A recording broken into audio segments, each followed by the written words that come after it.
Hello friends, ಇವತ್ತಿನ ಸಂಚಿಕೆಯಲ್ಲಿ ಏನಾಯಿತು ಅಂತ ನೋಡ್ಕೊಂಡು ಬರೋಣ ಬನ್ನಿ.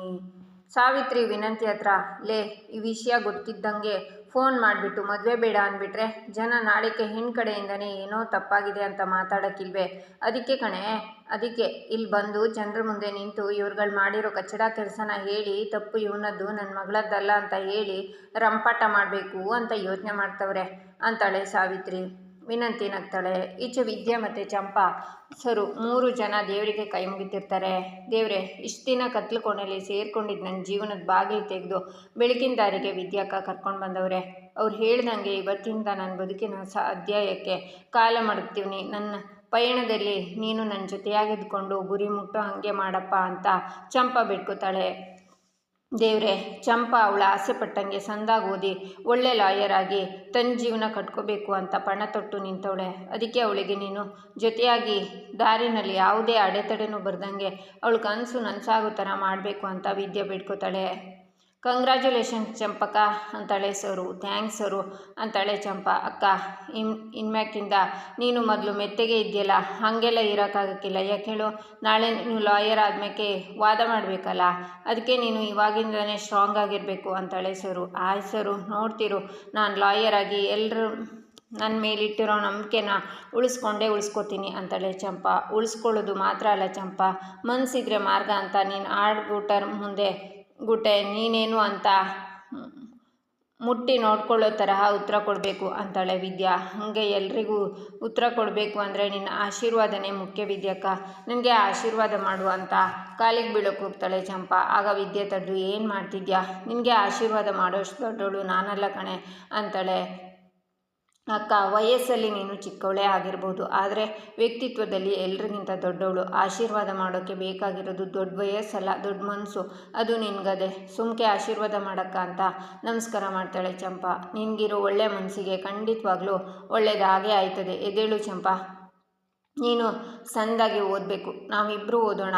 ಓದಿ ನಮ್ಮ ಗುರಿನ ಸಾಧಿಸಿ ಹೆಣ್ಣೈಕಳು ಜೀವನದಲ್ಲಿ ಓದೋದು ಎಷ್ಟು ಮುಖ್ಯ ಅನ್ನೋದನ್ನು ನಾವಿಬ್ಬರು ತೋರಿಸೋಣ ಅಂತಾಳೆ ವಿದ್ಯಾ. ಸರಿ ಅಕ್ಕ, ಸರಿ, ನೀನು ಇವತ್ತು ಕಾಲೇಜಿಗೆ ಹೋಗೋಕ್ಕಿಲ್ವೇ ಅಂತಾಳೆ ಚಂಪಾ. ಇಲ್ಲ ಚಂಪಾ, ಇವತ್ತು ನಾನು ಕಾಲೇಜಿಗೆ ಹೋಗೋದಕ್ಕಿಂತ ಮುಖ್ಯ ಇಲ್ಲಿ ಶಾನೆ ಕೆಲಸ ಅದೇ. ಇವತ್ತು ಒಬ್ಬರು ಮುಖವಾಡನ ಕಳಿಸ್ಬೇಕಾಗದೆ, ಅದಕ್ಕೆ ಇವತ್ತು ಎಲ್ಲಿಗೂ ಹೋಗೋಕ್ಕಿಲ್ಲ. ಅದನ್ನೆಲ್ಲ ಬಿಡು, ಇವತ್ತು ಆಟ ಹತ್ಸೋ ಗಂಟ ನಾನು ನಿನ್ನ ಜೊತೆ ಬರ್ತೀನಿ. ಸರು, ಚಂಪನ್ ಕಾಲೇಜ್ ಬ್ಯಾಗ್ ತಗೊಂಬಾ ಅಂತಾಳೆ ವಿದ್ಯಾ. ಈಚೆ ಅಜ್ಜಿ ಹೊರಗೆ ಬಂದು ದಿಬ್ಬಣದ ಗಂಡನ ಕರ್ಕೊಂಡು ಬರೋಕ್ಕೆ ಹೋದವರು ಇಷ್ಟೊತ್ತಾದರೂ ಬಂದಿಲ್ವಲ್ಲ ಅಂತಾರೆ. ಆಗ ಅಲ್ಲಿಗೆ ವಿದ್ಯಾ ಚಂಪಾ ಬರ್ತಾರೆ. ವಿದ್ಯಾ, ಚಂಪಿ ನೀನಿವತ್ತು ಎಲ್ಲಿಗೋ ಹೋಗಬೇಕಾಗಿತ್ತಲ್ವೇ, ಹೋಗೋಕ್ಕಿಲ್ವಾ ಅಂತಾರೆ ಅಜ್ಜಿ. ಹೋಗ್ತೀನಿ ಅಮ್ಮಮ್ಮ, ನಿಮ್ಮ ಆಶೀರ್ವಾದ ತಗೊಂಡೋಗೋಣ ಅಂತ ಬಂದೆ ಅಂತಾಳೆ ಚಂಪಾ. ನನ್ನ ಆಶೀರ್ವಾದ ಯಾವಾಗಲೂ ನಿನ್ನ ಜೊತೆನೇ ಇರ್ತದೆ ಬಿಡು. ನೀನು ವಿದ್ಯೆನ ಹಾಗೆ ಸಂದಾಗಿ ಓದ್ಕೊಂಡು ನೀನು ಅಂದ್ಕೊಂಡು ಸಾಧನೆ ಶಿಖರನ ಏರ್ಬಿಡವ ಅಂತಾರೆ ಅಜ್ಜಿ. ಸರಿ ಅಂತ ಕಾಲಿಗೆ ನಮಸ್ಕಾರ ಮಾಡ್ತಾಳೆ ಚಂಪಾ. ಏಳು, ಹುಷಾರಾಗಿ ಹೋಗ್ಬಿಟ್ಟು ಬಾ ಅಂತಾರೆ ಅಜ್ಜಿ. ಸರಿ ಅಮ್ಮಮ್ಮ ಅಂತಾಳೆ ಚಂಪಾ. ಆಗ ಸುಭಾಷನ ಕರ್ಕೊಂಡು ದಿಬ್ನ ಬರುತ್ತೆ. ದಿಬ್ನ ಬಂದುಬಿಡ್ತು ಅಂತ ಅಜ್ಜಿ ಓಡ್ತಾರೆ. ವಿದ್ಯಾ, ಚಂಪಾ ಬೇಜಾರಿಂದ ನೋಡ್ತಾರೆ. ಯಾಕೆ ಚಂಪಾ, ವಾದ್ಯ ಸದ್ ಕೇಳಿ ಮನಸ್ಸಿಗೆ ನೋವಾಯ್ತದ ಅಂತಾಳೆ ವಿದ್ಯಾ. ಇಲ್ಲ ವಿದ್ಯಾಕ್ಕ, ಇನ್ನು ಮುಂದ್ಗುಟೆ ಏನೇ ಆದ್ರೂ ಅದು ನನ್ನ ಒಳ್ಳೆಯದಕ್ಕೆ ಅನ್ಕೋತೀನಿ. ಈಗ ಅಲ್ಲಿ ನುಡಿಸ್ತಾ ಇರೋ ವಾಲ್ಗನವೇ ನನ್ನ ಹೊಸ ಬದುಕಿಗೆ ಶುಭ ಸೂಚನೆ ಅನ್ಕೋತೀನಿ ಅಂತಾಳೆ ಚಂಪಾ. ಚಂಪಾ, ಇದೇ ಬೇಕಾಗಿರೋದು. ನಮ್ಮ ಜೀವನದಲ್ಲಿ ನಡೆಯುವ ಘಟನೆಗಳನ್ನು ನಾವು ಯಾವಾಗಲೂ ಪಾಸಿಟಿವ್ ಆಗಿ ತಗೊಳ್ಳೋಕ್ಕೆ ಶುರು ಮಾಡ್ತೀವೋ ಆಗ ನಮ್ಮ ದಾರಿಗೆ ಯಾವುದೂ ಅಡ್ಡಿಯಾಗಕ್ಕಿಲ್ಲ. ನೋಡು ಚಂಪಾ, ನಾವು ಕಾಲೆಡವಿ ಬಿದ್ದಾಗ ಯಾರ ಕಣ್ಣಿಗೂ ಕಾಣ್ದಂಗೆ ಎದ್ದು ನಿಲ್ಲಬೇಕು. ಅದೇ ಜೀವನದಲ್ಲಿ ಬಿದ್ದರೆ ಎಲ್ಲರ ಕಣ್ಣಿಗೂ ಕಾಣೋ ಹಾಗೆ ಎದ್ದು ನಿಲ್ಲಬೇಕು. ನಮ್ಮನ್ನು ತಾತ್ಸಾರ ಮಾಡಿದವ್ರ ಮುಂದ್ಗುಟೆ ನಾವು ಏನು ಅಂತವ ಸಾಬೀತು ಮಾಡಬೇಕು. ಬಾ ಹೋಗುವ. ಇರು ವಿದ್ಯಕ್ಕ, ಅವ್ರು ಆ ಕಡೆಯಿಂದ ಬರಲಿ, ನಾವು ಈ ಕಡೆಯಿಂದ ಹೋಗುವ ಅಂತಾಳೆ ಚಂಪಾ. ನೋಡು ಚಂಪಾ, ಇದನ್ನೇ ಬೇಡ ಅಂತ ಹೇಳೋದು, ಸುಮ್ಮನೆ ನಾನು ಕುಟೆ ಬಾ ಅಂತ ಚಂಪನ ಕೈ ಹೇಳ್ಕೊಂಡು ಬರ್ತಾಳೆ ವಿದ್ಯಾ. ದಿಬ್ನ ಬರುವಾಗ ದಿಬ್ನದ ಮುಂದೆ ಚಂಪನ ಕೈ ಹಿಡ್ಕೊಂಡು ಕರ್ಕೊಂಡು ಬರ್ತಾಳೆ. ಎಲ್ಲರೂ ಶಾಕ್ನಿಂದ ಅವರನ್ನೇ ನೋಡ್ತಾರೆ. ಇವಳೆ ಯಾಕೆ ಇಲ್ಲ, ಅವಳೆ ಚಿತ್ರ ಈ 3 ಅಡಿ ಬೇರೆ ಅವಳ ಜೊತೆಗೆ ಅವಳೆ ಅಂತಾಳೆ ಈಶ್ವರಿ. ಈ ಸುಭಾಷ ರಾತ್ರಿ ಹೋಗಿ ಅವಳನ್ನು ಕೆಣಕಿದ್ನೋ ಏನೋ ಕಣವ ಅಂತಾಳೆ ಚಿತ್ರ. ಚಂಪಾ ಹೊರಟೇನವ ಅಂತಾರೆ ಶಿವರಾಮೇಗೌಡರು. ಹ್ಞೂ ಮಾವಯ್ಯ ಅಂತಾಳೆ ಚಂಪಾ. ಸರಿ ಅಂತ ಶಿವರಾಮೇಗೌಡರು ಹೊರಡುವಾಗ, ಒಂದು ನಿಮಿಷ ಮಾವಯ್ಯ ಅಂತಾಳೆ ವಿದ್ಯಾ. ಏನವ್ವ ಅಂತಾರೆ ಶಿವರಾಮೇಗೌಡರು. ಮಾವಯ್ಯ, ಮೊದಲನೇ ಕಿತ ಇವಳು ಟ್ಯೂಷನ್ಗೆ ಹೋಗ್ತಾವಳೆ, ಅದಕ್ಕೆ ನೀವು ಆಶೀರ್ವಾದ ಮಾಡಿ ಕಳಿಸ್ಕೊಡಿ ಮಾವಯ್ಯ ಅಂತಾಳೆ ವಿದ್ಯಾ. ನನ್ನ ಆಶೀರ್ವಾದ ಅವಳ ಮೇಲೆ ಯಾವಾಗಲೂ ಇರ್ತದೆ ಅಂತಾರೆ ಶಿವರಾಮೇಗೌಡರು. ಅದು ಗೊತ್ತು ಮಾವಯ್ಯ, ಆದರೆ ಇವತ್ತು ಅವಳು ಹೊಸ ಜೀವನಕ್ಕೆ ಕಾಲು ಮಡಗ್ತಾ ಇರೋ ದಿನ, ಅದಕ್ಕೆ ಅವಳಿಗೆ ಯಶಸ್ಸು ಸಿಗಲಿ ಅಂತ ನೀವು ಹಾರೈಸಿ ಅಂತಾಳೆ ವಿದ್ಯಾ. ಚಂಪಾ ಶಿವರಾಮೇಗೌಡರ ಕಾಲಿಗೆ ನಮಸ್ಕಾರ ಮಾಡ್ತಾಳೆ. ನಿನ್ನ ಆಸೆಗಳೆಲ್ಲ ಈಡೇರಿ ಸಂದಾಗಿ ಓದಿ ಒಳ್ಳೆ ಹೆಸರು ತಗೊಂಡು 100 ಕಾಲ ಸಂದಾಗಿ ಬಾಳವ, ಗೆದ್ದೇಳು ಅಂತಾರೆ ಶಿವರಾಮೇಗೌಡರು. ಆಗ ಅಜ್ಜಿ, ನೀವ್ಯಾಕೆ ನಿಲ್ಲಿಸ್ಬಿಟ್ರಿ, ಒಳ್ಳೆ ಕೆಲಸಕ್ಕೆ ಮಂಗಳವಾದ್ಯ ನುಡಿಸ್ಬೇಕು, ಮಂಗಳವಾದ್ಯ ನುಡಿಸಿ ಅಂತಾರೆ. ಆಗ ವಾದ್ಯನ ನುಡಿಸ್ತಾರೆ. ಚಂಪಾ ಸುಭಾಷನ್ ಮುಂದೆನೇ ಹೋಗ್ತಾಳೆ. ಈಶ್ವರಿ ವಿದ್ಯೆನೇ ನೋಡ್ತಾಳೆ, ವಿದ್ಯೆನೂ ಈಶ್ವರಿನ ನೋಡ್ತಾಳೆ. ಮುಂದೆ ಹೋಗಿ ಚಂಪಾ ತಿರುಗಿ ನೋಡ್ತಾ ಅಲ್ಲಿಂದ ಹೋಗ್ತಾಳೆ. ವಿದ್ಯೆ ನಿಂತ್ಕೊಂಡು ಚಂಪಾನೆ ನೋಡ್ತಾಳೆ. ಆಗ ಅಜ್ಜಿ, ಇಷ್ಟೇ ಕಣೆ ಹೆಣ್ಣಿಗೂ ಗಂಡಿಗೂ ಇರೋ ವ್ಯತ್ಯಾಸ, ಗಂಡ ಇಲ್ಲದೆ ಹೋದರೂ ನಾನು ಬದುಕಿ ತೋರಿಸ್ತೀನಿ ಅನ್ನೋದು ಹೆಣ್ಣಿನ ಛಲ, ಆದರೆ ಹೆಂಡ್ರಿ ಇಲ್ಲದೆ ಹೋದರೆ ನನಗೆ ಬದುಕಕ್ಕೆ ಆಗಕ್ಕಿಲ್ಲ ಅನ್ನೋದು ಗಂಡಿನ ಗುಣ, ಏನೂ ಮಾಡೋಕ್ಕಾಗಕ್ಕಿಲ್ಲ, ನಡಿ ಹೋಗೋಣ ಅಂತಾರೆ ಅಜ್ಜಿ. ಈಚೆ ಭದ್ರ ಕಾರ್ ಹತ್ರ ನಿಂತ್ಕೊಂಡು ಕಾಯ್ತಿರ್ತಾನೆ. ಆಗ ಅಲ್ಲಿಗೆ ಸ್ವಾಮಿಗಳು ಮತ್ತು ಅವ್ರ ಮಗಳು ಬರ್ತಾರೆ. ನಮಸ್ಕಾರ ಸ್ವಾಮಿಗಳೇ, ರಾತ್ರಿಯಿಂದ ನಿಮಗೋಸ್ಕರನೇ ಕಾಯ್ತಿದ್ದೆ ಅಂತಾನೆ ಭದ್ರ. ನೀನು ನಮ್ಮೂರಿಗೆ ಬಂದಿದ್ದೆ, ಮಂತ್ರಿಗಳ ಮಗ ಅಲ್ವೇ ಅಂತಾರೆ ಸ್ವಾಮಿಗಳು. ಹೌದು ಸ್ವಾಮಿ ಅಂತಾನೆ ಭದ್ರ. ಅದೇ ಕಾಡಿಗೆ ಹೋಗಿ ರಾಕ್ಷಸ ದುಂಬಿ ಕಡ್ತಕ್ಕೆ ಮತ್ತಂದವನು, ಅದು ನಾವು ಗಿಡಮೂಲಿಕೆ ತರೋಕೆ ಹೋಗಿದ್ವಿ, ಕೆಲವೊಂದನ್ನು ರಾತ್ರಿ ಸಮಯದಲ್ಲಿ ಕಿತ್ಕೊಂಡು ಬರಬೇಕು ಕಣಪ್ಪ, ಅದಕ್ಕೆ ರಾತ್ರಿಗೆ ಹೋಗಿ ಈಗ ಬರ್ತಿದ್ವಿ. ಅದು ಸರಿ, ನೀನು ಯಾಕಪ್ಪ ನಮ್ಮ ದಾರಿ ಕಾಯ್ತಿದ್ದೆ ಅಂತಾರೆ ಸ್ವಾಮಿಗಳು. ಒಂದು ಸತ್ಯ ತಿಳ್ಕೊಬೇಕಾಗಿತ್ತು ಅಂತಾನೆ ಭದ್ರ. ನಮ್ಮಿಂದನ ಏನು ಸತ್ಯ ತಿಳ್ಕೊಬೇಕಾಗಿತ್ತು ಅಂತಾರೆ ಸ್ವಾಮಿಗಳು. ನಾನು ಔಷಧ ತರೋಕೆ ಅಂತ ಕಾಡಿಗೆ ಹೋಗಿದ್ದು ಗೊತ್ತಲ್ಲ, ಅವತ್ತು ರಾತ್ರಿ ನನ್ನ ಹೆಂಡ್ರೂ ಕೂಡ ನನ್ನ ಹಿಂದೆನೇ ಬಂದಿದ್ಲು. ಆದರೆ ಒಂದು ಕಡೆ ಅಂತ ನಾನು ಆ ಪರಿಸ್ಥಿತಿನ ಅವಳನ್ನು ಅಲ್ಲೇ ಇರು ಅಂತ ಹೇಳಿ ನಾನು ಕಾಡೊಳಕ್ಕೆ ಹೋದೆ. ಆದರೆ ಅವಳು ಮಾತ್ರ ಹೆದರ್ಕೊಳ್ದೆ ಕಾಡೊಳಗೆ ಏನಾಗುತ್ತೆ ಅಂತ ಲೆಕ್ಕಿಸದೆ ಪ್ರಾಣ ಉಳಿಸ್ಬೇಕು ಅನ್ನೋ ಒಂದೇ ಉದ್ದೇಶದಿಂದ ಕಲ್ಲು ಮುಳ್ಳು ಕಾಡು ಪ್ರಾಣಿಗಳು ಯಾವುದಕ್ಕೂ ಹೆದರದೆ ಅವಳು ಗೂಡಿಂದ ಔಷಧಿ ತಗೊಂಡು ಬಂದಳು. ಅವಳು ಇನ್ನೇನು ಗೆದ್ದು ಹಿಂತಿರುಗುವಾಗ ಯಾರೋ ಹಿಂದಿನಿಂದ ನಿಂತ್ಕೊಂಡು ಅವಳ ತಲೆಗೆ ಹೊಡೆದು ಕಷ್ಟಪಟ್ಟು ತಂದಿರೋ ಔಷಧಿನ ಕಿತ್ಕೊಂಡು ಅವಳು ಮಾಡಿರೋ ಸಾಧನೆನ ತಂದು ಅಂತ ಹೇಳ್ಕೊಂಡು ಓಡಾಡ್ತವ್ರೆ ಅಂತಾನೆ ಭದ್ರ. ಈಚೆ ವಾದ್ಯದವರು ವಾದ್ಯನ ಮನೆಯೊಳಗಡೆ ಕೂತ್ಕೊಂಡು ನುಡಿಸ್ತಿರ್ತಾರೆ. ಆಗ ಶಿವರಾಮೇಗೌಡರು, ನೋಡಿದ್ದೀನೋ ನಾರಾಯಣ, ನಿಮ್ಮ ಕಡೆಯವರು ವಾದ್ಯನ ಎಷ್ಟು ಚೆನ್ನಾಗಿ ನುಡಿಸ್ತವ್ರೆ ಅಂತಾರೆ. ಕ್ವಾಟ್ಲೆ ಬಂದವರಿಗೆಲ್ಲ ಕಾಫಿ ವ್ಯವಸ್ಥೆ ಮಾಡಿಕೊಡ್ಲಾ ಅಂತಾರೆ ಶಿವರಾಮೇಗೌಡರು. ಬಿಸಿ ಬಿಸಿ ಕಾಫಿ ಟೀ ಬನ್ನಿ ಅಂತ ಕ್ವಾಟ್ಲೆ ಹೋಗ್ತಾನೆ. ಇವನಿಗೆ ಬಾಲ ಒಂದಿಲ್ಲ, ಇದ್ದಿದ್ರೆ ತೇಟ್ ಮಂಗನೆಯ ಅಂತಾರೆ ಅಜ್ಜಿ. ಅವನಿರೋ ಕಡೆ ಖುಷಿಗೇನು ಕೊರತೆ ಇಲ್ಲ ಬಿಡವ. ಸರಿ, ಎಲ್ಲ ವ್ಯವಸ್ಥೆ ಆಗದೆ ತಾನೆ ಅಂತಾರೆ ಶಿವರಾಮೇಗೌಡರು. ವ್ಯವಸ್ಥೆ ಎಲ್ಲ ಆಗದೆ ಕಂಡ, ಆದರೆ ಬಂದು ಜನನ ಅಚ್ಚುಕಟ್ಟಾಗಿ ಮಾತಾಡಿಸ್ಬೇಕು ಅಂತಾರೆ ಅಜ್ಜಿ. ಅವ್ವ, ನೀನೊಂದು ಕೆಲಸ ಮಾಡು, ಈಶ್ವರಿ ಬಾವ ಇಲ್ಲಿ ಅಂತಾರೆ ಶಿವರಾಮೇಗೌಡರು. ಹಾಂ ಬಾವ ಅಂತ ಈಶ್ವರಿ ಬರ್ತಾಳೆ. ಇನ್ನೇನು ಹೆಣ್ಣಿನ ಕಡೆಯವ್ರು ಬರ್ತಾರೆ, ಅವ್ರಿಗೇನು ಬೇಕು ಎಲ್ಲ ವ್ಯವಸ್ಥೆನೂ ಮಾಡ್ಕೊಳ್ರವ ಅಂತಾರೆ ಶಿವರಾಮೇಗೌಡರು. ಎಲ್ಲ ವ್ಯವಸ್ಥೆ ಆಗದೆ ಬಾವ ಅಂತಾಳೆ ಈಶ್ವರಿ. ಸರಿ, ಭದ್ರ ಇಲ್ಲಿ ಕಾಣಿಸ್ತಾನೆ ಇಲ್ವಲ್ಲ ಅಂತಾರೆ ಶಿವರಾಮೇಗೌಡರು. ಹೌದಲ್ವೇ, ಅವನ ಮುಂದೆ ನಿಂತ್ಕೊಂಡು ಮದುವೆ ಶಾಸ್ತ್ರ ಎಲ್ಲ ನೆರವೇರಿಸ್ಕೊಡ್ಬೇಕು ಅಲ್ವೇ, ಎತ್ಲಾಗೋದ ಈ ನನ್ನ ಮೊಮ್ಮಗ ಅಂತಾರೆ ಅಜ್ಜಿ.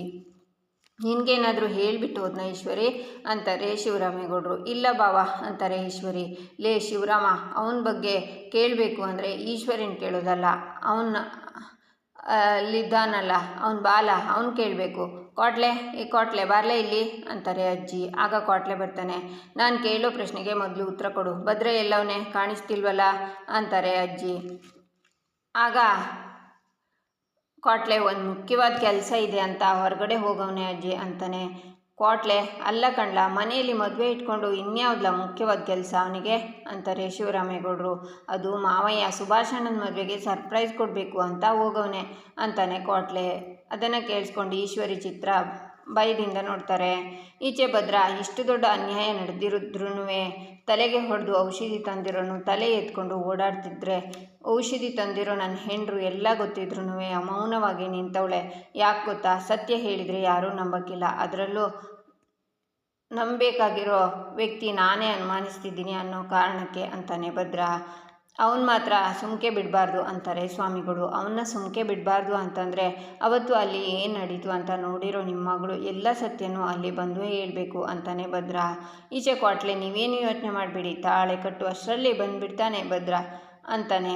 ಅದೇನು ಪ್ರೈಸ್ ಕೊಡ್ತಾನೋ ಕಾಣೆ. ಅಲ್ಲ ಕಣವ, ಈಗಲೇ ಹೋಗಬೇಕಾಗಿತ್ತೇನಲ್ಲ ಅವನು ಅಂತಾರೆ ಅಜ್ಜಿ. ಅವ ಕಣ್ಮಣಿ ಮದುವೆಲೂ ಅವನು ಇದೇ ಕೆಲಸ ಅಲ್ವಾ ಮಾಡಿದ್ದು, ಬರ್ತಾನೆ ಬಿಡು ಅಂತಾರೆ ಶಿವರಾಮೇಗೌಡರು. ಆಗ ಗೋವಿಂದ ಅಣ್ಣ ಅಣ್ಣ ಅಂತ ಬಂದು, ಮಿನಿಸ್ಟ್ರು ಫೋನ್ ಮಾಡ್ತವ್ರೆ, ನಿನ್ನ ಗುಟ್ಟೆ ಮಾತಾಡಬೇಕಂತೆ ಅಂತ ಫೋನ್ ಕೊಡ್ತಾರೆ. ಹಲೋ ಸಾಹೇಬ್ರೆ, ಕೇಳಿಸ್ತಿದ್ಯಾ ಅಂತ ಶಿವರಾಮೇಗೌಡರು ಅಲ್ಲಿಂದ ಹೊರಗಡೆ ಹೋಗ್ತಾರೆ. ಹೋಗಿ ಮದುವೆ ಕೆಲಸ ನೋಡ್ಕೊ ಹೋಗಿ ಅಂತ ಅಜ್ಜಿನೂ ಹೋಗ್ತಾರೆ. ಸಾವಿತ್ರಿ ವಿನಂತಿನೂ ಹೋಗ್ತಾರೆ. ಅಲ್ಲ ಕಣವ, ಈ ಭದ್ರ ರಾತ್ರಿಯಿಂದನೂ ಕಾಣಿಸ್ತಿಲ್ಲ. ಸುಭಾಷ ಬೇರೆ ಕುಡ್ದು ಮತ್ತಲ್ಲಿ ಅವನ ಹತ್ರ ಏನು ಹೇಳಿದ್ನೋ, ಅವನು ಅದೆಲ್ಲಿಗೆ ಹೋದ್ನೋ. ಅಲ್ಲ, ಮದುವೆಗಿಂತ ಮುಖ್ಯವಾದ ಕೆಲಸ ಅಂತ ಹೋಗವನೆ ಅಂದರೆ ಯೋಚನೆ ಮಾಡವ.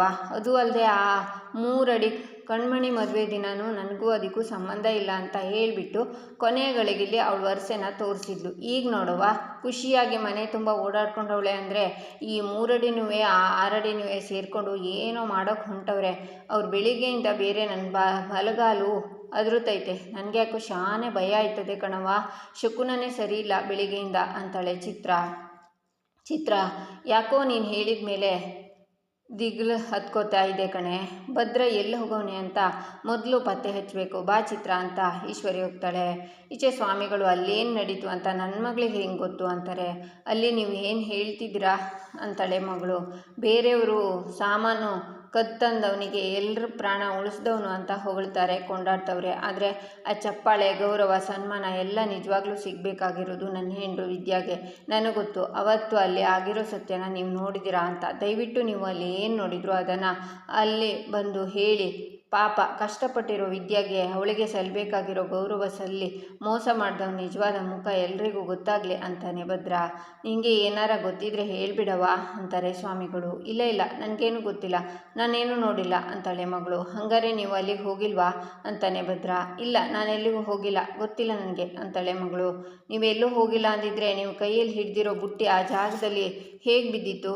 ನಾನು ಕಾಡಿಂದ ಆಚೆ ಬಂದಾಗ ಆ ಬುಟ್ಟಿ ಅಲ್ಲಿ ಬಿದ್ದಿರೋದಕ್ಕೇನೆ ನಾನು ನಿಮ್ಮ ಹತ್ರ ಬಂದು ಕೇಳ್ತಿರೋದು. ನೀವು ಒಂದು ಹೆಣ್ಮಗಳು, ಅದು ಅಲ್ಲಯ್ಯ ಒಂದು ಗರ್ಭಿಣಿ ಹೆಣ್ಮಗಳು ಶ್ರಮಪಟ್ಟಿರೋದು. ಆದರೆ ಆ ಕೀರ್ತಿ ಅವಳಿಗೆ, ಶ್ರಮಪಟ್ಟಿರೋ ಅವಳಿಗೇನೆ ಸೇರಬೇಕು. ದಯವಿಟ್ಟು ನಿಮ್ಮನ್ನು ಕೇಳ್ಕೊತಿದ್ದೀನಿ, ನೀವು ಅಲ್ಲೇನು ನಡೀತಿದ್ಯೋ ಅದನ್ನು ದಯವಿಟ್ಟು ಅಲ್ಲಿಗೆ ಬಂದು ಹೇಳಿ ಅಂತಾನೆ ಭದ್ರ. ಅವರಷ್ಟೊಂದು ಕೇಳ್ಕೊತಿದ್ರಲ್ಲವ, ಅವತ್ತು ಏನು ನಡೀತು ಅಂತ ಹೇಳಿಬಿಡವ ಅಂತಾರೆ ಸ್ವಾಮಿಗಳು. ಈಚೆ ಈಶ್ವರಿ ವಿದ್ಯೆನ ಹತ್ರ ಎಲ್ಲೇ ಅವನು ಅಂತಾರೆ. ಯಾರು ಚಿಕ್ಕತ್ತೆ ಅಂತಾಳೆ ವಿದ್ಯಾ. ಅಣ್ಣ ಭದ್ರೆ ಎಲ್ಲಿ ಕಾಣಿಸ್ತಿಲ್ವಲ್ಲ ಅಂತಾಳೆ ಚಿತ್ರ. ಟೆನ್ಷನ್ನು ಇವಾಗ ಶುರುವಾಗೋಯ್ತು ಅಂತಾಳೆ ವಿದ್ಯಾ. ಟೆನ್ಷನ್ ನಮ್ಗೆ ಯಾಕೆ ಆಗಬೇಕು ಅಂತಾಳೆ ಈಶ್ವರಿ. ನಿಮ್ಮ ಮಗ ಏನೂ ಮಾಡಿಲ್ಲ, ಏನೂ ಮುಟ್ಟೇ ಇಲ್ಲ ಅನ್ನೋದನ್ನು ಸಮಾಧಿ ಮಾಡಿ ಬಂದವನಲ್ಲ ಆ ಸತ್ಯನ ಭದ್ರೇಗೌಡರು ಹೊರಗಡೆ ತಂದು ಅದಕ್ಕೆ ಸಿಂಗಾರ ಮಾಡಿ ಮೆರವಣಿಗೆ ಮಾಡಿಸ್ತಾರೆ ಅಂತಾಳೆ ವಿದ್ಯಾ. ಶಾಕ್ನಿಂದ ಈಶ್ವರಿ ನೋಡ್ತಾಳೆ. ಇಲ್ಲಿಗೆ ಈ ಸಂಚಿಕೆ ಮುಕ್ತಾಯವಾಗುತ್ತೆ. ಮುಂದಿನ ಸಂಚಿಕೆಗಾಗಿ ನಮ್ಮ ಚಾನಲನ್ನು ನೋಡಿ, ಸಬ್ಸ್ಕ್ರೈಬ್ ಮಾಡಿ, ಲೈಕ್ ಮಾಡಿ, ಸಪೋರ್ಟ್ ಮಾಡೋದನ್ನು ಮರಿಬೇಡಿ.